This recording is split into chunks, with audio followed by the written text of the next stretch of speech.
Jesus com o seu ministério e descrevendo assim, anotando assim as coisas que aconteciam no decorrer, no percurso de sua caminhada. E em determinado momento, ele sendo um cientista, e todos nós sabemos que o cientista acredita naquilo que eles veem, naquilo que eles podem tocar ou criar. E de repente, nós vemos aí um dos primeiros médicos citados na Bíblia se convertendo ao Senhor, porque ele viu que o poder de Deus é superior a toda a ciência executada nas nossas vidas. Amém?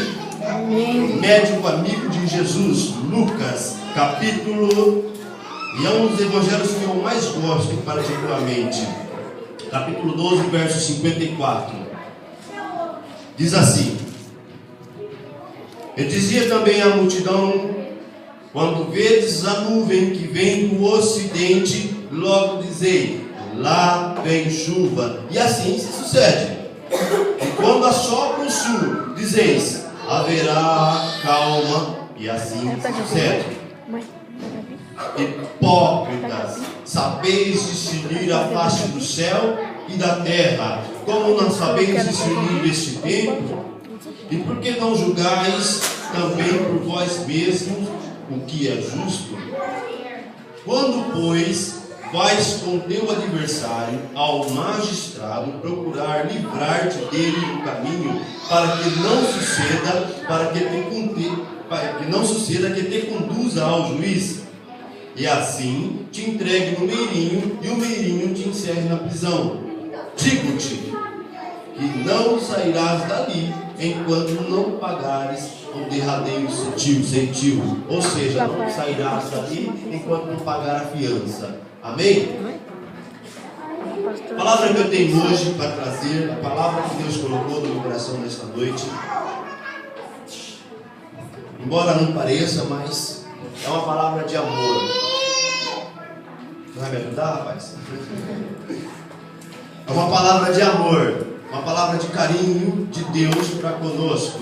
É uma palavra em que Deus mostra aquilo que Ele fez, faz e continua fazendo e fazerá por muito tempo pelas nossas vidas, embora não precisando.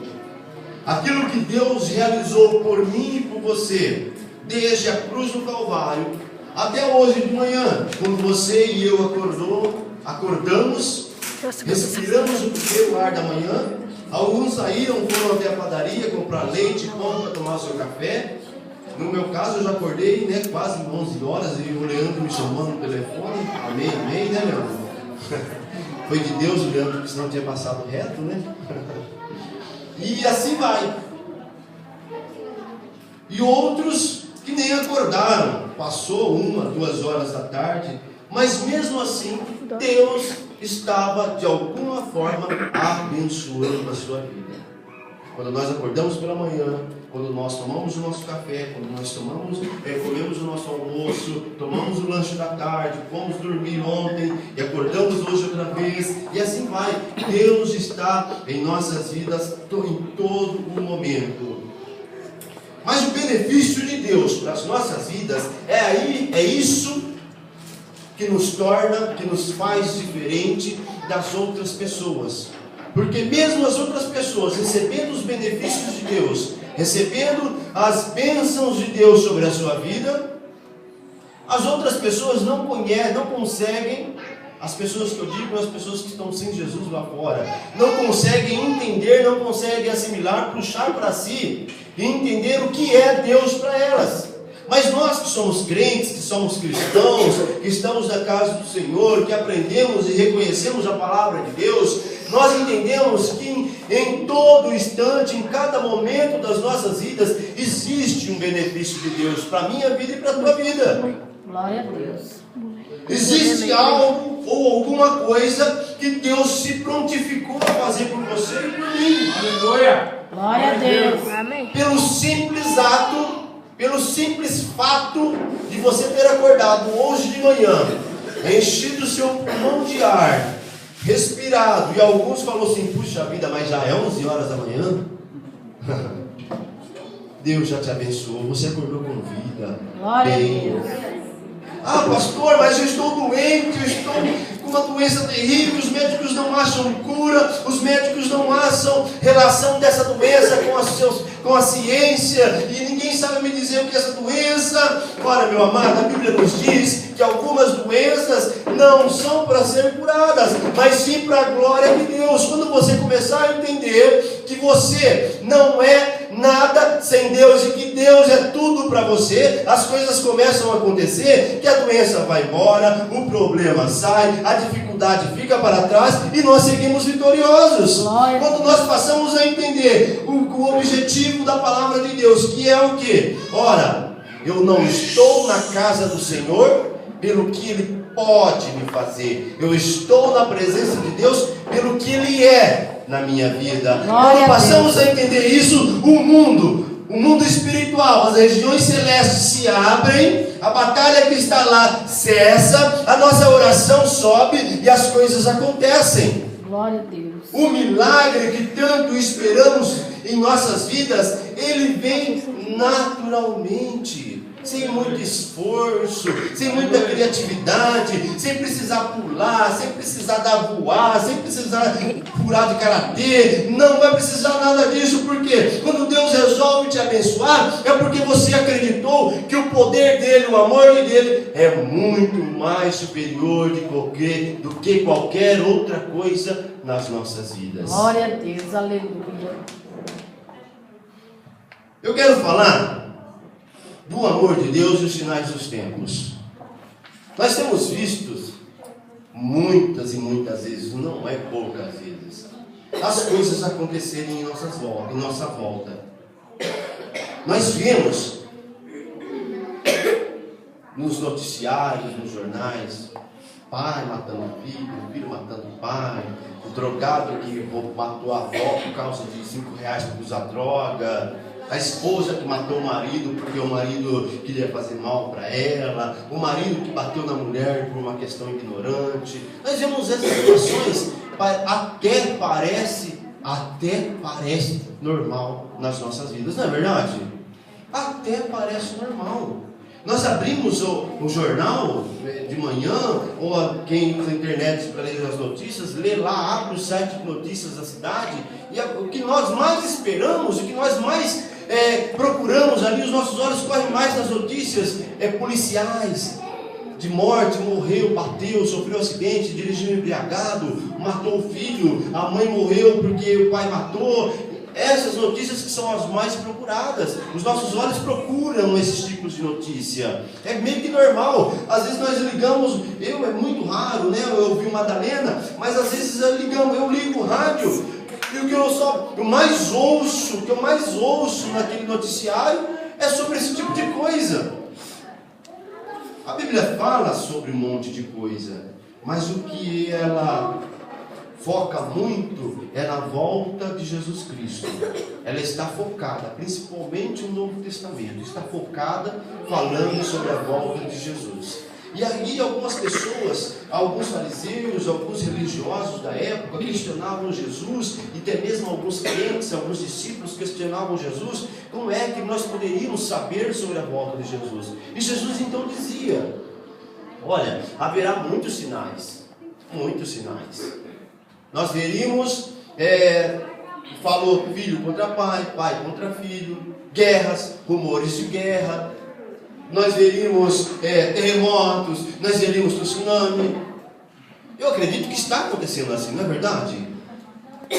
Nós olhamos no noticiário em rede nacional, nós vemos lá terremoto, crentes carrilhando, matando 70, nós vemos tsunami acontecendo de uma forma que eu nunca vi na vida. A cada 2 anos nós vemos um tsunami acontecendo no mundo, terremoto então nem se fala. Nós vemos as maiores atrocidades que a Bíblia pode e descreveu como sendo sinais da volta de Jesus.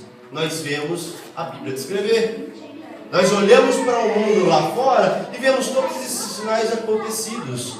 Profeticamente, as profecias lançadas diante de Daniel e descritas no livro de Apocalipse, aquelas profecias foram todas cumpridas. Existem algumas coisas que irão acontecer, mas já foram encaminhadas, já estão encaminhadas segundo as profecias de Daniel e descritas em Apocalipse. Então nós vemos então todos os sinais acontecendo. Então qual é o motivo por que Jesus não voltou ainda? Por que Jesus não veio buscar a igreja ainda?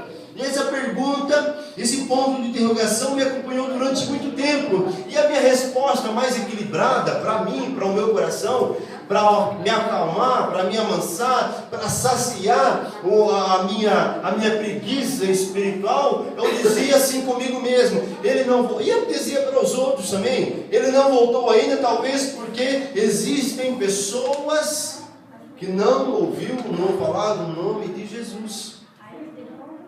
É possível? Era possível. Era possível há coisa de 15 anos atrás, 20 anos atrás. Era possível. Hoje, com o advento máximo da internet, não existe ninguém no mundo que nunca ouviu falar do nome de Jesus. Jesus é o nome mais comentado em todas as redes sociais do mundo. Jesus é o nome procurado em todas as buscas automáticas da internet. Jesus Cristo é o nome mais procurado, a pesquisa mais procurada em todos os sites de busca e de pesquisa do mundo. Isso me significa o quê? Que todo mundo, nesse mundo em que vivemos, eu não digo os pequenininhos que não tem noção de nada, mas todo mundo com juízo, com conhecimento, com ciência, já ouviu falar do nome de Jesus.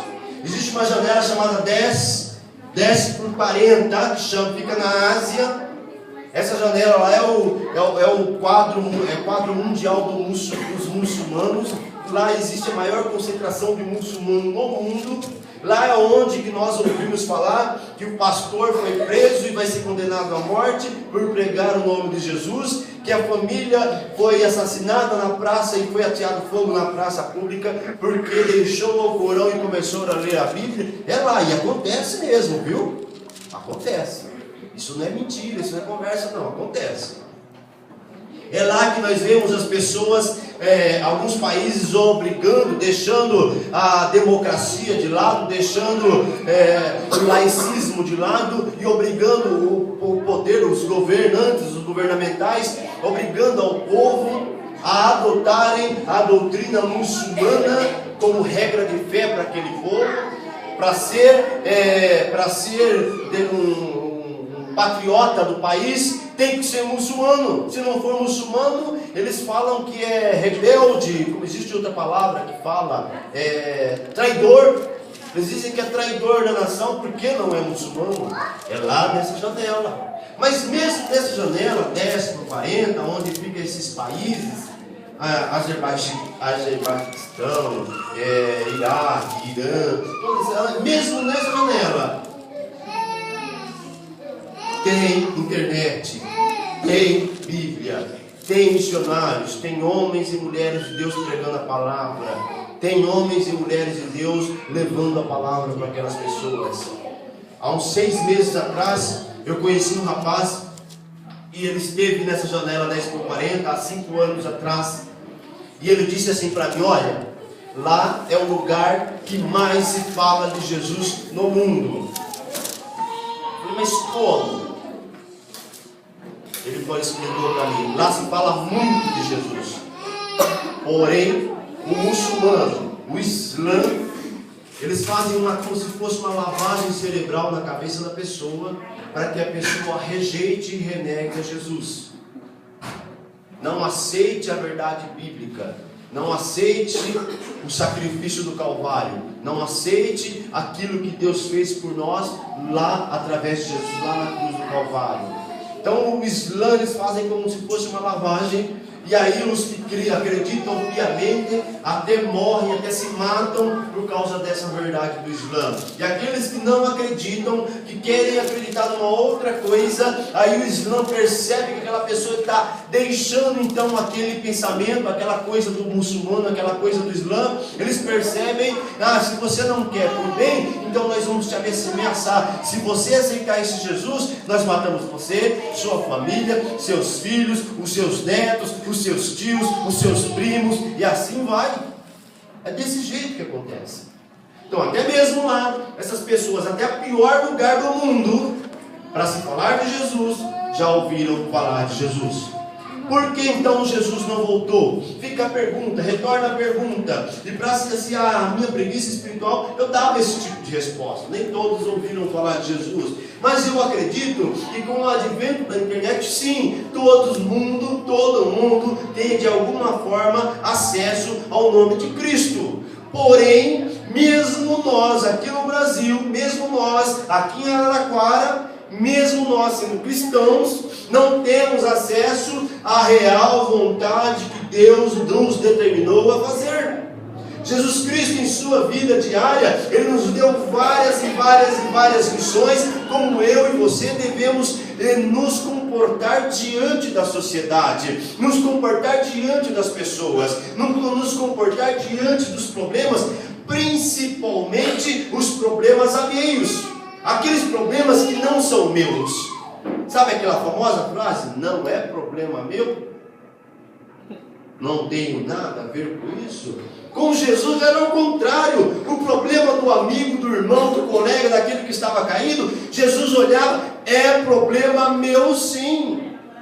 O maior exemplo disso, nós vemos ali Jesus saindo da cidade de Jericó, na antiga cidade de Jericó. Ele estava saindo e na porta da cidade havia um lugar lá onde ficava mendigos, ficava pessoas esmolando. Por quê? Porque ali eram pessoas ex-bandidos ou bandidos, eram pessoas que não gostavam de trabalhar, eram filhos que rejeitavam as citações dos pais, e aí eles expulsavam, porque lá é assim, tem que honrar, quando estiver na casa dos pais, tem que honrá-lo. Não honrou, então meu filho, você vai caçar o seu rumo. E como o filho não tinha como se sustentar, ia para lá, para a porta da cidade, pedir esmola, aí ficavam todos lá. Então era só gente ruim.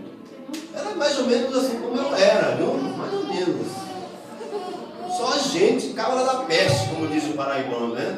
Só gente terrível ficava naquele lugar. E Jesus saindo da cidade de Jerusalém, de Jericó, saindo da cidade. E Jericó já era uma cidade de refúgio, já era um lugar tenebroso. Imagina, um lugar onde as pessoas não eram muito boas, a sua índole, o seu caráter já não era muito bom. E mesmo assim, tinha gente lá de fora da cidade. Puxa vida, aquelas pessoas para estarem do lado de fora, tem que ser piores do que a cidade de dentro.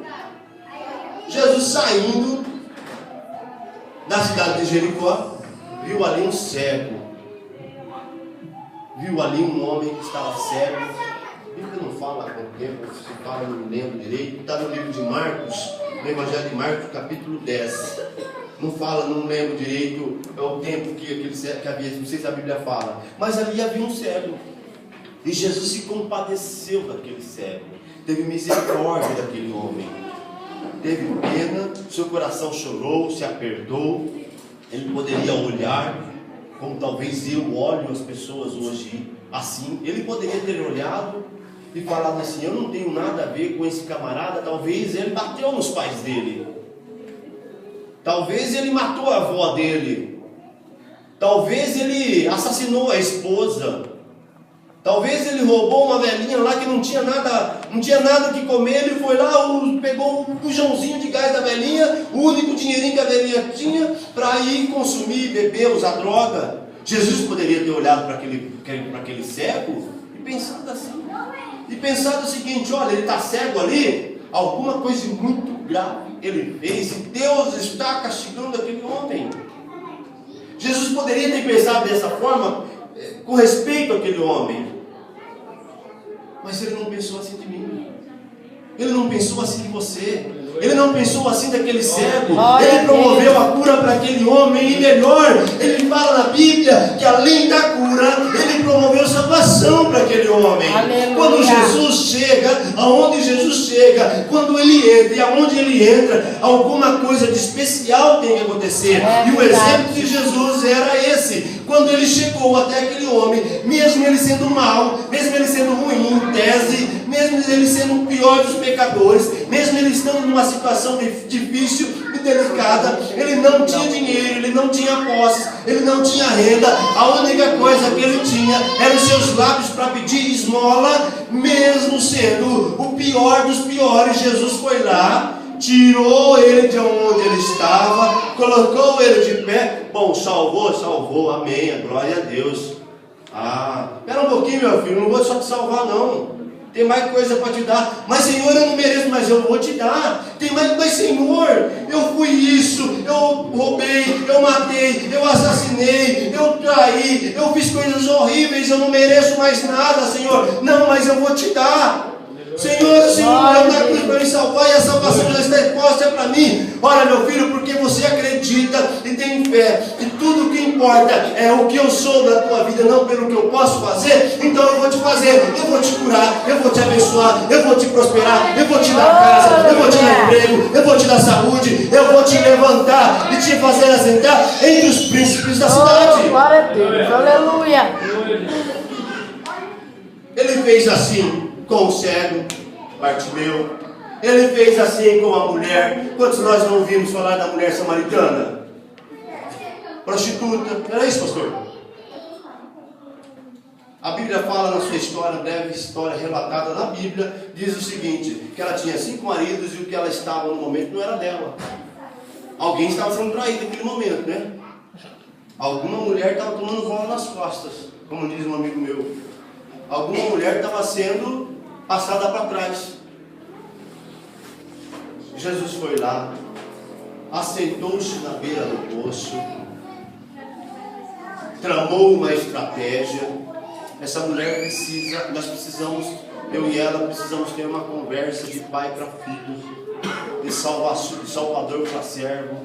Eu preciso salvar essa mulher, mas eu preciso que ela entenda como está a vida dela. Ela não pode ser salva sem entender como está a vida dela. Ela precisa não só da salvação, não só do que eu posso proporcionar para ela. Ela precisa entender o que ela vive no momento. Jesus se assentou então na beira do poço, promoveu um diálogo. E veja bem, a história do samaritano com os israelitas é delicada.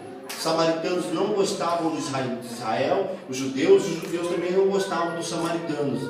Samaria e Judéia eram duas colônias vindas do mesmo pai, vindas do mesmo povo, mas eram duas colônias separadas, duas colônias que não se davam. É como se fosse Salto e Itu. As pessoas de Salto ficam bravas quando falam assim: você é da onde? Eu sou de Salto. Eu falo isso porque eu morei lá. Eu sou da onde? Eu sou de Salto. E a pessoa que está perguntando: Salto de Itu? Não, eu sou de Salto.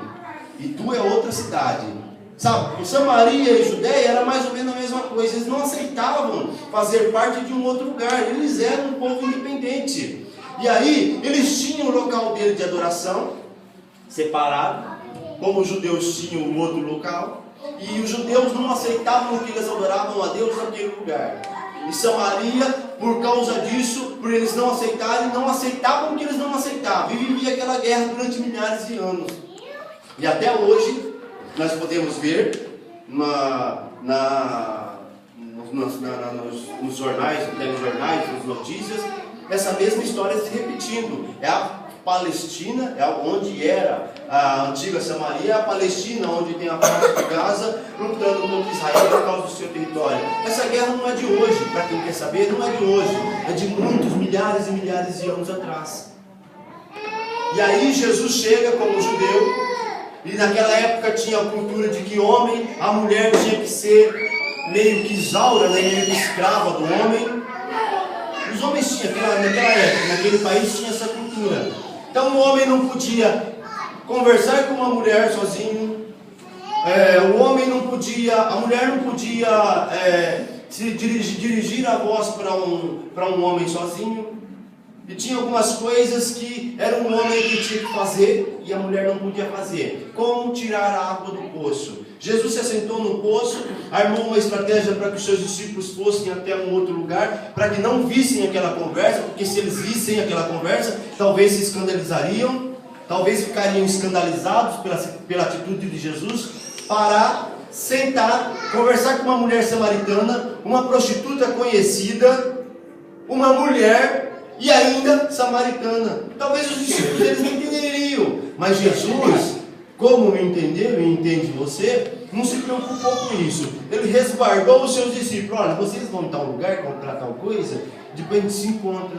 E os discípulos foram. Ele se assentou no poço, esperou a mulher chegar. A mulher chegou e ele falou para a mulher: mulher, eu estou com sede. Ah, é? Ah, posso tirar água.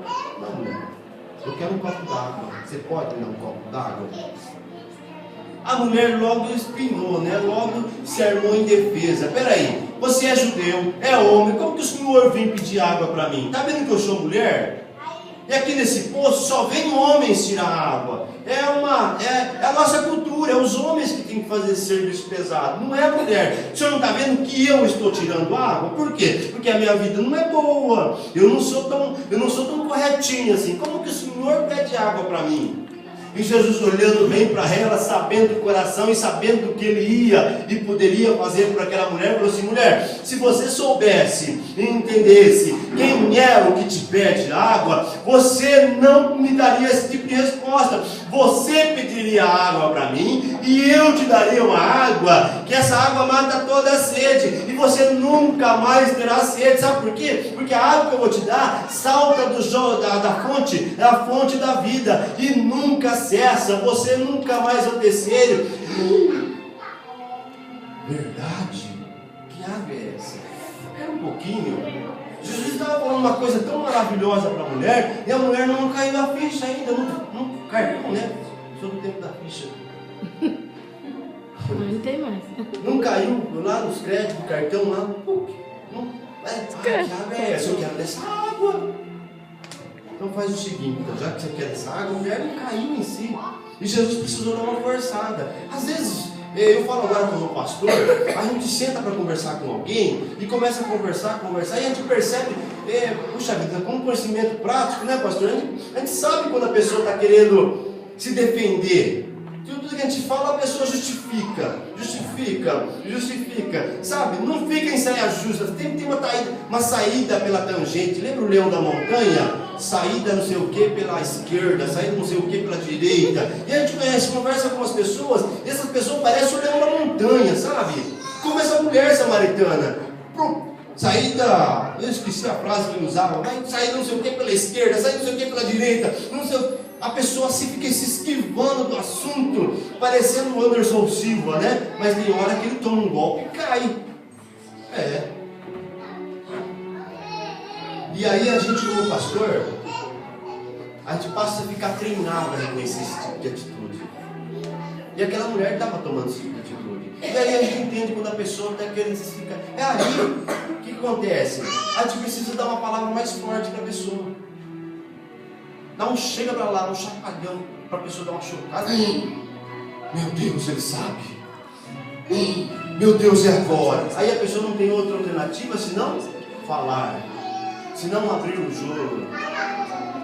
E pelo que a gente sabe, entende, conhece, a gente só é liberto, só existe libertação de alguma coisa, em alguma área da nossa vida, quando a gente expõe para fora. Quando a gente coloca aquilo que está pegando. Só eu e Deus sabe. Só eu e Deus conhecem o meu problema. Quando eu entro no meu quarto, só eu e Deus sabem a minha dificuldade. Vamos, por exemplo, a pornografia. Tem gente que não consegue entrar no computador e não clicar lá num linkzinho, né, num negocinho, entrar num sitezinho lá, não sei o quê. E enquanto não tem ninguém olhando, né? Eu vi uma vez um videozinho, o vídeo de casais é uma propaganda de notebook. E o cidadão casado foi lá na sala, apagou as luzes, entrou no notebook, no computador lá, no site lá, e aí aquela coiseira toda, pornografia, né? E a mulher resolveu acordar no meio da noite, a mulher dele. Resolveu e foi pra sala. E a mulher entrando, né? Era uma propaganda de notebook. A mulher entrando na sala, tal, assim. E ele ficou desesperado, porque o site eu acho que travou, porque não sei. E ele clicava lá e não fechava a janela, e o negócio lá exposto. A mulher entrando, ele apavorado. Ele pegou aquele baita museu de monitor assim, e pum! Derrubou assim, quebrou. Aí a mulher entrou: o que você vai fazendo? Não, eu estava mexendo no computador aqui. E o monitor lá quebrado. Quer dizer, se fosse o notebook, ele só fechava a tampa, pronto, né? Era propaganda. Mas o que eu quero dizer é que para Deus não existe isso. Não existe esse negócio de fechar a tampa do notebook. Não tem como desconectar o monitor. Eu estou falando de pornografia, mas existem outras áreas, muitas outras áreas. Não existe para Deus, não existe esse tipo de coisa. Para Deus, Ele vê primeiramente o coração. E depois Ele fica olhando as nossas atitudes. Não, às vezes eu não tenho atitudes. Às vezes eu não faço, eu não cometo lá fora, mas o meu coração está cheio daquilo. E quando eu entro no meu quarto em secreto, quando eu estou assistindo televisão, quando eu estou sozinho, aquilo começa a borbulhar. Então eu conheço os meus problemas, ninguém melhor do que eu para conhecer o meu defeito e os meus erros e as minhas situações difíceis. E quando nós chocamos a pessoa, e aí a pessoa fala, puxa vida, ele sabe. E aí aquele problema que estava lá escondidinho, a pessoa começa a colocar para fora, expor, olha, realmente, eu faço isso, eu faço aquilo, eu cometo aquilo outro, eu penso muito nisso, eu faço muito aquilo outro. Começa-se então o processo de cura. Começa-se então o processo de libertação. Aleluia. Tudo aquilo que pegava a gente vai ficando para trás. Pastor, o senhor é santo? Não, eu não sou santo. Eu sou pecador e talvez até mais que vocês. Até mais que os outros. O que eu tenho é uma coisa minha com Deus e é o que você tem. O meu conselho para você é o que você deva ter com Deus também. Um particular com Deus. Um contato só de você com Deus. Só de você com o Senhor. Não precisa muita coisa para ter esse contato. É só abrir a sua boca e falar para Ele, Senhor, tal situação me incomoda. Começa-se então um processo de tratamento. Às vezes é necessário chamar o seu pastor ou a sua pastora. Então a pastora Mirella está pronta para ouvir sempre os nossos problemas. Chamou, pastor, eu preciso conversar. A conversa dela não é conversa de padre não, tá? Guardada para o juízo. Mas eu tenho certeza absoluta, como ela nunca fez e nunca fará, é falar da sua situação para o outro. Pastor sério não fala. Ele fecha a boca. Sabe o que acontece? Ele vai sofrer junto com você. Ele vai chorar pela sua vida. Ele vai entrar na brecha e orar amargamente com Deus, para que Deus te dê ajuda, estratégia, para te libertar, para te ajudar, para que aquele problema seja resolvido. Para que aquela situação que está fora de controle chegue, se ajeite e fique no seu controle. Pastor, a minha vida é maravilhosa. Pastor, a minha vida não tem problema. Pastor, a minha vida é 1000 maravilhas. Eu nado no mar de rosas de braçada. Meu casamento é especial. A minha vida profissional é uma beleza. Eu não tenho dívida. Ganho milhões. Irmão, irmã, me conta o segredo. Eu estou precisando de uma vida assim também. Mas quando nós, o que eu quero dizer é que não existe vida nesse nível, sem defeito, sem problema, sem dificuldade, porque senão nós não seríamos humanos, senão nós não seríamos pessoas, seríamos extraterrestres, super-homem. Não existe. Temos que ser igual àquela mulher. Jesus a confrontou e falou para ela, mexeu no buraquinho da ferida. Faz o seguinte, a mulher se esquivou, tá bom então, eu vou te dar dessa água da vida, você quer? Vai lá e busca o teu marido. A mulher poderia falar, não, tudo bem, né? Eu conheço uma pessoa muito próxima de mim que faria isso, com a maior cara de pau do mundo. Ela não é nem daqui, não precisa se preocupar, não é nem de Araraquara. Faria isso com a maior cara de pau do mundo. Não, vou lá que você é marido, tá bom? Nem marido dela é de outra, né? Tá lá e com a maior cara de pau traz. Não, senhor, está aqui. Aquela mulher samaritana podia fazer isso, mas ela já estava com o coração aberto e receptivo para receber Deus na sua vida. O que ela fez? Senhor, será que eu posso receber? Eu não tenho marido, Senhor. E o homem estava lá na casa dela. Será que eu ainda tenho condições de chegar e beber dessa água da vida aí, que o Senhor falou que eu nunca mais terei sede? Porque olha, eu não tenho marido. E aí Jesus entendeu então que ela entendeu o real motivo da salvação, a mudança de vida, de dentro para fora, não de fora para dentro, aquela coisa superficial, aquela casca, mas de dentro para fora. E a Bíblia fala que quando nós Quando nós, eu e você, aceitamos a palavra de Deus, mudamos de vida, acreditamos no Salvador e fazemos o que Ele quer, a Bíblia fala que de nós salta a fonte, jorra a fonte de água viva. Glória E por onde eu passo, eu sou o quê? Como o André Valadão diz, eu sou um agente de milagres, eu sou um agente multiplicador, eu transfiro, eu emano alegria, eu emano paz, eu emano bênçãos. Quem eu cumprimento, a pessoa olha assim, mas puxa vida, José Roberto, olha, ele deve, olha, ele tem problema, olha, ele não tem casa, ele não tem carro, ele não tem emprego, a vida dele está lá, mas ele está sempre alegre. Nossa, que coisa é essa? Que situação é essa? Vem cá, meu filho, o que você tem? Qual é a sua diferença? Qual é o segredo desse seu entusiasmo com a vida? Você não para reclamar, Deus não me ama, Deus não me quer, Deus não me aceita, Deus me abandonou, Deus se esqueceu. Você não para, não. Aí eu digo para ele, sabe por quê? Sabe por que eu não falo nada disso? Pelo simples fato de que acredito, de que eu sei quem Deus é para a minha vida. Glória a Deus. Aleluia. Eu acredito que alguns de vocês já viram usar bengala. Médico uma vez me condenou que eu usaria bengala pro resto da vida. E volta e meia eu uso a bengala. Eu tenho osteoartrose nos ossos e já estão consumidos, principalmente no quadril desse lado direito. Dos ombros eu não tenho mais a cartilagem, aquele olhinho, eu não tenho mais. Então eu não posso levantar o braço mais que aqui. Meu braço é isso aqui, eu não levanto muito mais o braço. E quando eu levanto eu sinto.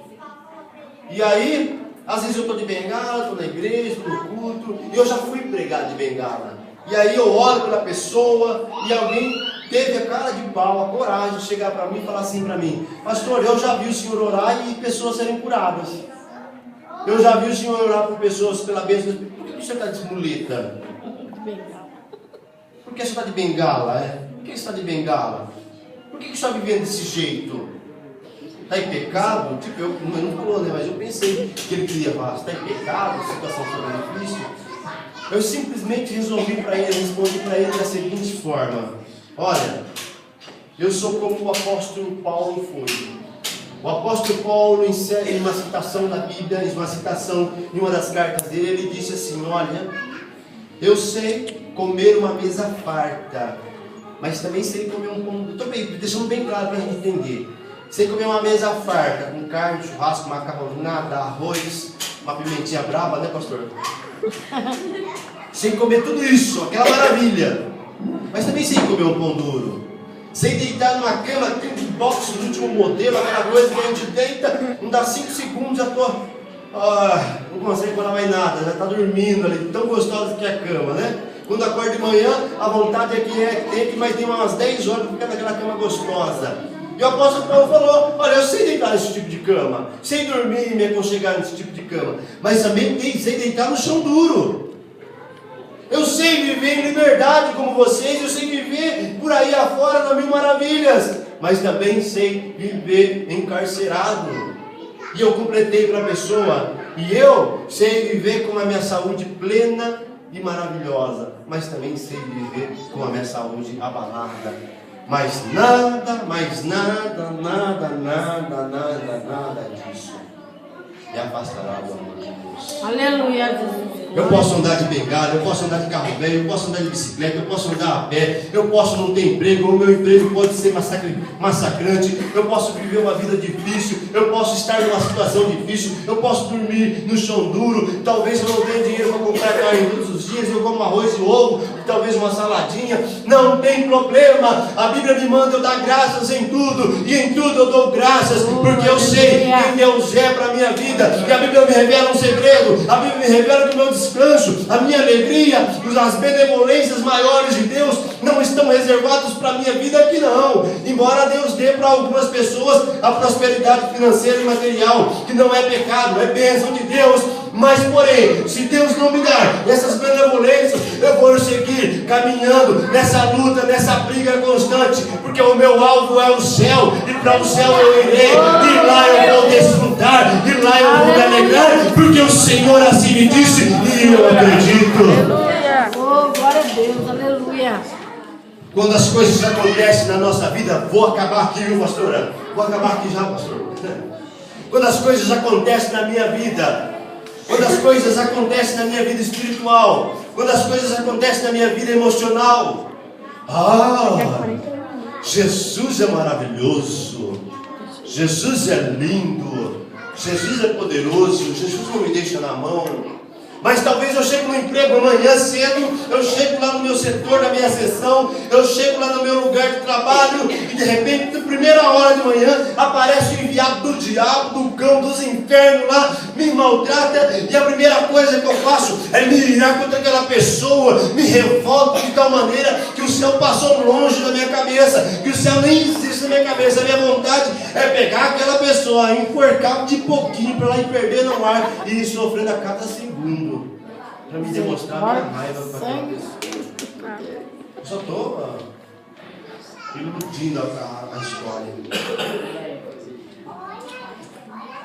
Acaba aquela situação, o chefe vem, me dá uma bronca. José Roberto, você não pode discutir assim, não pode tratar o cliente assim, não pode fazer tal coisa, tomar tal atitude. Você é o empregado aqui, ele me põe no meu lugar. Mas justo, né? É justo. É lógico, ele é o proprietário, ele é o chefe, ele é o encarregado. E eu tomei uma atitude não profissional. É justo, está certo, ele tem que tomar esse tipo de atitude mesmo.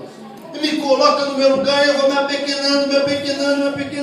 Não está certo. Acabou a bronca, acabou a, como que fala? Aquela passada, né, que o chefe dá na gente. Ele foi embora para outro canto, eu vou lá para o banheiro. Por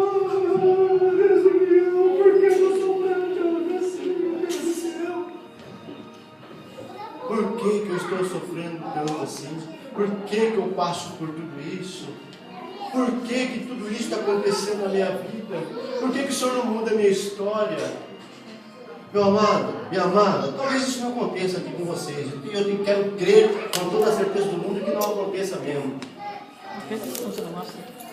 O poder da decisão da minha vida está nos meus lábios. Cabe a mim decidir entre o bem e o mal, entre aquilo que eu quero e aquilo que eu não quero. O diabo não tem poder de fazer você tomar uma decisão errada. O diabo não tem poder de fazer você tomar um caminho errado. O diabo não tem poder de fazer com que você peque. Ele tem sim influência sobre as nossas vidas. E cabe a mim decidir se eu quero ter aquela influência ou se eu quero pegar a influência do Espírito Santo e seguir triunfantemente nos meus caminhos. Aleluia. O poder da decisão, o poder da escolha está nas minhas mãos. O que isso quer dizer? Isso quer dizer o seguinte: que quando eu escolho servir a Deus, amar a Deus sobre todas as coisas, sobre emprego, sobre dificuldade, sobre doença, sobre situação financeira, sobre casamento ruim, sobre vida conjugal amarga, sobre emoções deslaceradas, prejudicadas, eu amo a Deus sobre tudo isso. Meu casamento não vai bem, mas eu amo a Deus. O meu emprego não é legal, mas eu amo a Deus. A minha situação financeira é difícil, mas eu amo a Deus. Minha casa é uma casa ruim e feia, mas eu amo a Deus. Eu não como carne todo dia, mas eu amo a Deus. Minha vida, mas eu amo a Deus. Quando passamos a entender essas coisas e a viver nesse propósito de amar a Deus sobre todas as coisas, mais que a nós mesmos, com todo o nosso entendimento, com toda a minha força, com tudo que eu sou, com tudo que eu posso ser, com todo o meu ser. Aí Deus faz o seguinte: das janela dos céus Ele olha, Ele vê lá a mãe de Leusa, a minha filha me ama, meu Deus do céu, eu preciso, Jesus. E olha, o diabo pegou, assolou a Edileuza lá, naquela situação. Peraí, não vai assolar não, peraí. E a Edileuza fala: Senhor, o Senhor não precisa fazer isso por mim não, porque se o Senhor fizer, eu vou te glorificar. E se o Senhor não fizer, eu te glorifico do mesmo jeito. E aí Deus ficou ouvindo aquela oração e não se aguenta. Peraí, Satanás, rapa fora. O diabo, como diz por aí, vou dar linha na pipa, né? Some, vai embora, não fica perto de você. Sabe por quê? Porque Deus, Ele não aguenta, Ele não resiste. Ele se levanta do trono dele, se for possível Ele desce e olha, peraí, eu tenho que dar vitória, não pode ficar desse jeito. Na luta Ele me ama, na prova Ele me ama, na alegria Ele me ama, em qualquer situação Ele me ama. Eu não posso deixar. Levanta aí, meu filho, ergue a cabeça, porque eu sou contigo. Ainda que você passe pelo vale da sombra da morte, pode não temer não, porque o Senhor é contigo. A vara e o cajado do Senhor te consola. só, em todo tempo, o Senhor é contigo, e Deus fez, Ele fará, e se Deus falou, pode acontecer a qualquer momento, e se Deus prometeu, aguarda, meu querido. Glória a Deus. Aguarda. Glória a Deus. Agora, nada disso é importante se eu não tiver no coração de Deus, não tiver um coração aberto para a palavra, não tiver um coração amigo e um coração que compartilha. Outro dia passou um mendigo na porta da minha casa e falou assim para mim: tem um prato de comida? Eu disse: tenho. Entra aqui, senta aqui. Não, pode pôr no... Não, senta aqui. Ele sentou na minha mesa comigo, comeu no mesmo prato que eu como e bebeu o refrigerante no mesmo copo que eu tomo. Não foi nada separado. Sabe por que eu estou falando isso? Uma vez eu estava em Campo Grande, a minha situação de moleque, eu não era muito flor que se cheira, não. Não é que eu sou muito velho, não, tá? Eu só tenho um pouquinho mais de 20 anos. Pouquinha coisa a mais. Mas eu era um moleque meio rebelde, um garoto, um jovem meio rebelde. E eu fazia e acontecia e achava que aquilo não tinha consequências. Eu fui parar em Campo Grande. Cheguei em Campo Grande numa situação lastimável. Eu não podia ir no Alberto porque ela registrava o meu nome ia parar na delegacia e de repente, xadrez. Eu não podia. A minha situação estava terrível, era mais ou menos por aí. A minha situação estava terrível. Então eu dormi na porta da estação, naqueles paralelepípedos que tem estação de trem lá em Campo Grande, eu dormi ali. Passei 3 noites dormindo ali. E durante o dia eu ia pedir nas casas. E aí eu pedi comida assim: olha, eu tô morrendo de fome, só tem uma coisa, um pratinho de comida para mim não? E a mulher me deu um pote de manteiga assim, 250 gramas, aquele bem pequenininho, sabe? Se eu tacasse no pé, quebrava meu pé, congelado. Eu olhei aquilo, falei assim: meu Deus, como que eu vou comer isso? E eu tinha um companheiro do lado: você quer isso para você? Ele olhou assim e falou assim: pra quê? Só se for tacar na cabeça de alguém, matar e a gente roubar. Eu falei: só se for, porque isso aqui não dá para comer não. É isso, o que eu quero dizer com isso é o exemplo daquilo que nós não devemos fazer ou ser.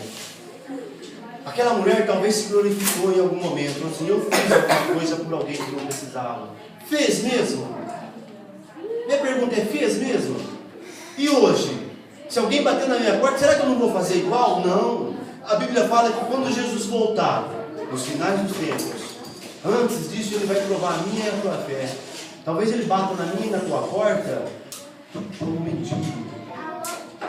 Tem um prato de comida, e aí no outro dia ele vai embora, nós não vemos mais aquele rapaz, aí Jesus volta, e aí ele está lá na fila, tem todos na fila lá: vinde benditos do meu Pai, ficar na direita aqui, para o lugar que é reservado para você desde a fundação do mundo. Aí chega eu lá com a boca aberta: opa, fui pastor durante um pouquinho de tempo.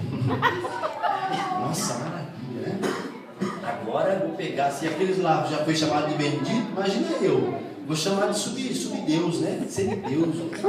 Meu carro agora, puta maravilha.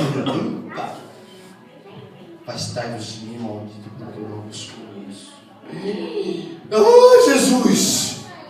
Eu preguei, eu anunciei, eu evangelizei, a minha igreja tinha multidões. Quantas pessoas? Eu não vos conheço. Mas como não me conhece? Se o nome que eu mais sabia falar era o seu nome. Tá, mas quando eu tive fome, você não me sustentou. Quando eu estive pelado, sem roupa, assim, quando eu estive comprar uma roupa, você não me deu roupa para vestir. Quando eu tive frio, você não me deu cobertor. Quando eu estive preso, você não foi me visitar. E quando eu estive doente, muito menos ainda. Mas como, Jesus, o Senhor eu não fiz isso? O Senhor nunca apareceu para mim. Não, nunca. Como nunca? Aí ele começa a contar a história do mendigo, a história que é o amor ao próximo. E quando nós fazemos ao próximo, nós estamos fazendo para Jesus.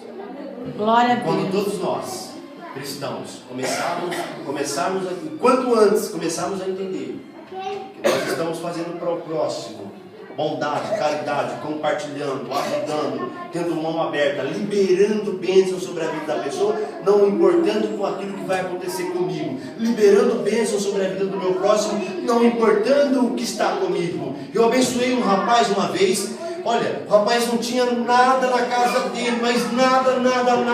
nada. Eu ia quase todos os dias na casa dele, pegava a família, levava para minha casa, dava comida, levava para a igreja, levava para casa, dava um dinheiro, levava ele para o emprego. Fiquei quase um mês assim. Aí ele teve que fazer um negócio longe daqui.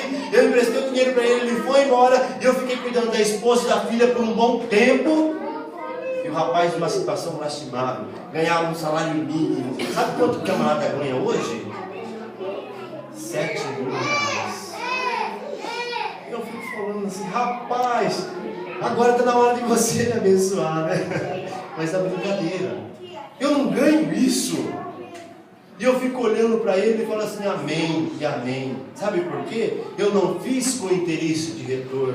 Eu fiz para que ele seja abençoado. E quando nós começarmos a entender essa diferença, essa situação, que o que fazemos para o nosso próximo, estamos fazendo diretamente para Jesus, a igreja então vai tomar nova cara e novos rumos. Então assim, Jesus poderá voltar. E nós então subiremos aos altos céus. Glória a Deus, aleluia. Jesus.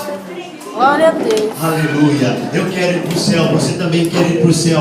Vamos mudar a história da igreja. Vamos mudar essa situação. Vamos mudar a atividade cristã de nossas vidas. Vamos entender que Jesus morreu na cruz para salvar a mim e a você, mas deu um ministério nas minhas mãos e nas suas mãos. Chama-se amor ao próximo. Não precisa ser pastor para ajudar. Não precisa ser presbítero, diácono, missionário. Não precisa ser obreiro. Precisa somente ser cristão e entender que o que Deus te deu não somente é seu, mas para que você entenda que o que você faz para o próximo retorna para você de muitas outras maneiras, e talvez financeira, mas muito mais, você alcançará a vida eterna. Está fazendo para Jesus, e todas as coisas que você faz, aonde você pisa e tudo que você toca, a Bíblia fala que será abençoado. Como diz a canção, e os da minha direita, os da minha esquerda, os que estão na frente e os que estão atrás, e todo mundo será abençoado. Por quê?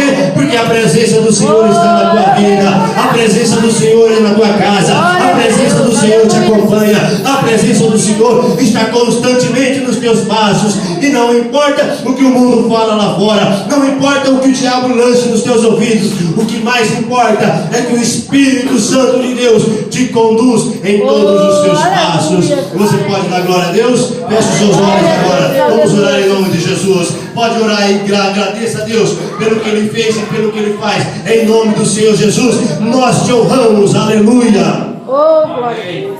Glória a Deus. Aleluia.